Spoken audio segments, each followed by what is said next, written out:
सर्वमंगल मांगल्ये शिवे सर्वार्थ साधिके शरण्ये त्र्यंबके गौरी नारायणी नमोस्तुते। ओम दुम दुर्गाय नमः। स्वागत है आपका हमारे चैनल पर। आज के इस वीडियो में आप सुनेंगे दुर्गा सप्तशती का 11वां अध्याय। अभी तक के सभी अध्यायों की कथाएं सुनने के लिए आपका बहुत बहुत आभार। इसी प्रकार सभी प्रकार की व्रत कथाएं सुनने के लिए और हमसे जुड़े रहने के लिए आप हमारे चैनल को सब्सक्राइब करके बेल आइकन पर प्रेस करें और आज की कथा अच्छी लगे तो लाइक करें और शेयर करें।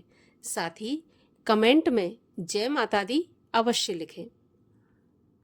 तो चलिए अब हम शुरू करते हैं दुर्गा सप्तशती का 11वां अध्याय।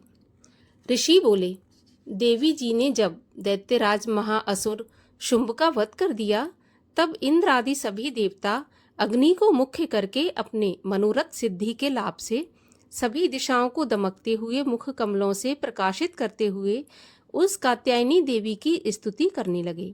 देवता बोले, हे शरणागतों के संकट निवारणी देवी, हम पर प्रसन्न होइए। हे सारे जगत की माता, हे विश्वेश्वरी, हे देवी, आपने इस सारे जगत को मोहित कर रखा है। पृथ्वी पर आपकी प्रसन्नता से ही मुक्ति का लाभ होता है। हे देवी जी, सभी विद्याएं आपका भेद हैं। जगत भर की सब स्त्रियां आपकी ही मूर्तियां हैं। हे जगदम्बे, आप अकेली ने ही सारे जगत को व्याप्त किया हुआ है। आपकी स्तुति क्या हो सकती है। आप तो स्तुति से परे हो एवं परावाणी हो, जबकि आप सबकी आधार, स्वर्ग एवं मुक्ति देने वाली हो। इसी से आपकी स्तुति होगी। आपकी स्तुति के लिए अन्य कौन सी उत्तम उक्तियां हो सकती हैं। सारे जनों के हृदय में बुद्धि रूप होकर आप ही स्थित हो। हे देवी, स्वर्ग एवं मोक्ष देने वाली नारायणी, आपको नमस्कार हो। कंठ आदि रूप से सबकी रक्षा कीजिए। हे देवी, आप चर अचर की स्वामिनी हो। आप ही एकमात्र जगत का आधार हो। पृथ्वी स्वरूप में आपका पराक्रम अलंघनीय है। आप ही जल स्वरूप में स्थित होकर इस सारे विश्व को तृप्त कर रही हो। अनंत पराक्रम वाली आप ही वैष्णवी शक्ति हो। विश्व भर की परम बीज माया विश्व का उपसंहार करने में समर्थ हे नारायणी देवी, आपको नमस्कार हो। हे देवी, आप सभी मंगलों को देने वाली मंगला, सभी अर्थों को सिद्ध करने वाली शिवा हो। शरणागत रक्षक हो, 3 नेत्रों वाली हो। हे नारायणी, आपको नमस्कार हो। आप ही सृष्टि, स्थिति एवं संहार करने में सनातनी शक्ति स्वरूप हो। आप गुणमयी एवं गुणों का आधार हो। हे नारायणी देवी, आपको नमस्कार हो। शरण में आए हुए दीन दुखियों की रक्षा करने में संलग्न सबके संकट निवारण करने वाली आपको नमस्कार हो। हंसों से जुते हुए विमान पर विराजमान ब्रह्माणी के रूप को धारण करने वाली, कुश मिश्रित जल छिड़कने वाली नारायणी देवी, आपको नमस्कार हो। महेश्वरी के रूप से त्रिशूल, चंद्रमा और सर्पों को धारण करने वाली, महावृषभ पर बैठने वाली नारायणी, आपको नमस्कार हो। मोर तथा मुर्गों से आवृत महाशक्ति, कर में धारण करने वाली, महापाप रहित कौमारी रूप में स्थित हे नारायणी, आपको नमस्कार हो। शंख, चक्र, गदा, शांग इन उत्तम अस्त्रों को धारण करने वाली वैष्णवी शक्ति रूप प्रसन्न हो। हे नारायणी, आपको नमस्कार हो।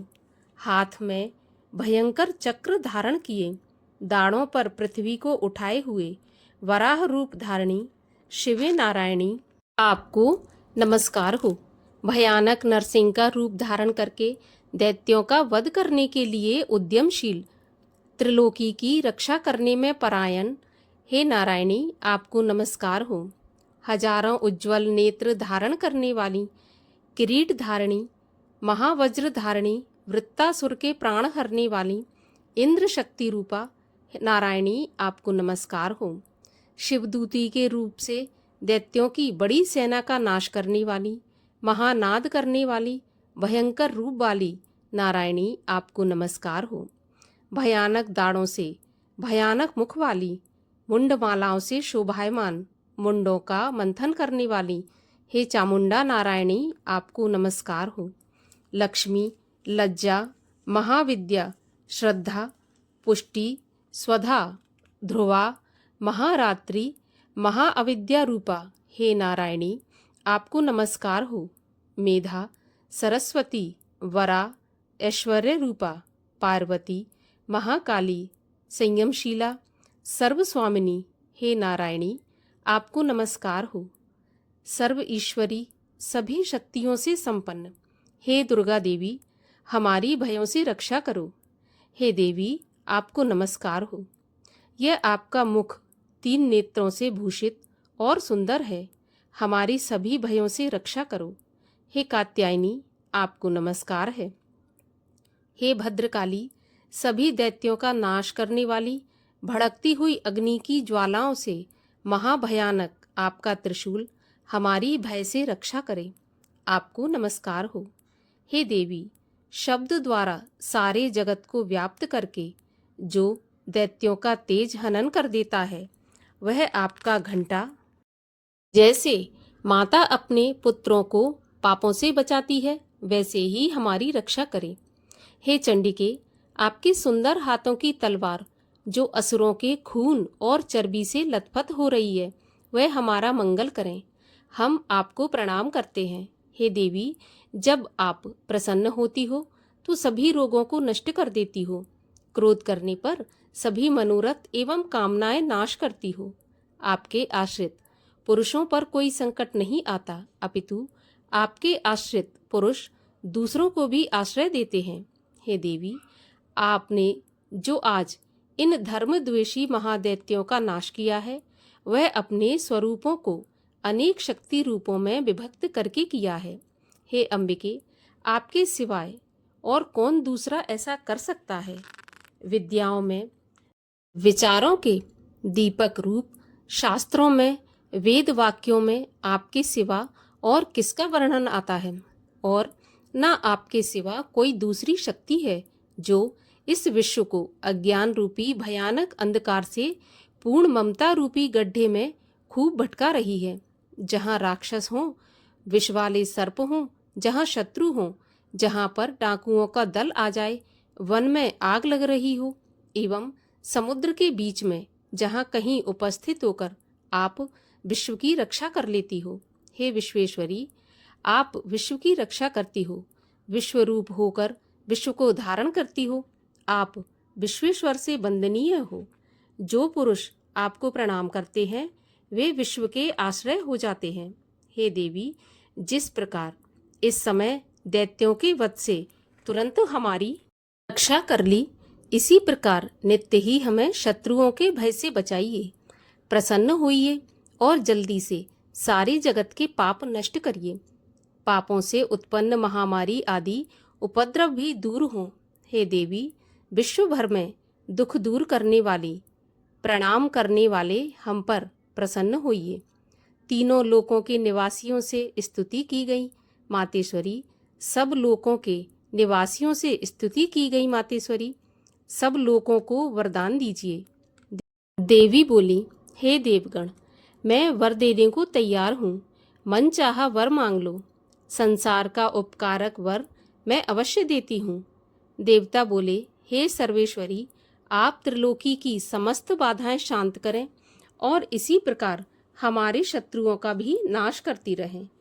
देवी बोली, हे देवगण, वैवस्वत मनवंतर के 28वें युग के आने पर शुंभ निशुंभ नामी 2 और महादैत्य पैदा हो जाएंगे। तब मैं नंद गोप की गृहिणी यशोदा के गर्भ से अवतार लूंगी और विंध्याचल में जाकर निवास करूंगी। फिर पृथ्वी पर महाभयंकर रूप से अवतार लेकर वैप्रचिति नामक घोर दैत्यों का भक्षण करते समय मेरे दांत भी अनार के फूलों की तरह लाल हो जाएंगे। तब स्वर्ग से देवता और पृथ्वी पर मनुष्य मेरी स्तुति करते समय मुझे रक्त दंतिका कहेंगे। उसके बाद जब पृथ्वी पर 100 वर्ष तक वर्षा नहीं होगी, पानी मिलेगा ही नहीं, तब मुनिजन मेरी स्तुति करेंगे।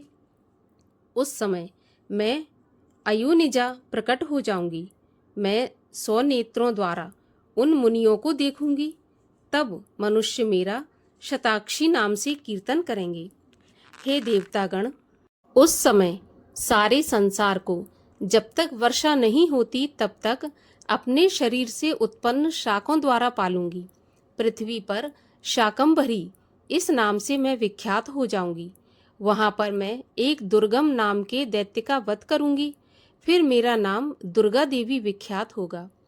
फिर जब मैं भयानक रूप धारण करके हिमालय पर रहने वाले राक्षसों का मुनियों की रक्षा के लिए भक्षण करूंगी, उसी समय सभी मुनि भक्ति भाव से नम्र होकर मेरी स्तुति करेंगे।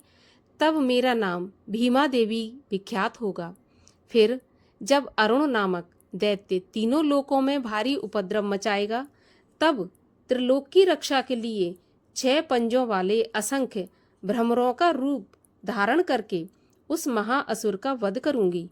उस समय मुझे भ्रामरी कहकर लोग सर्वत्र मेरी स्तुति करेंगे।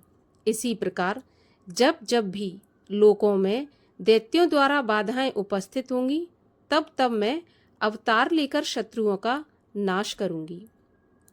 इस प्रकार 11वें अध्याय की कथा का समापन होता है। कथा अच्छी लगी हो तो लाइक अवश्य करिए और कमेंट में जय माता दी अवश्य लिखिए। साथ ही चैनल को सब्सक्राइब करके जाइए।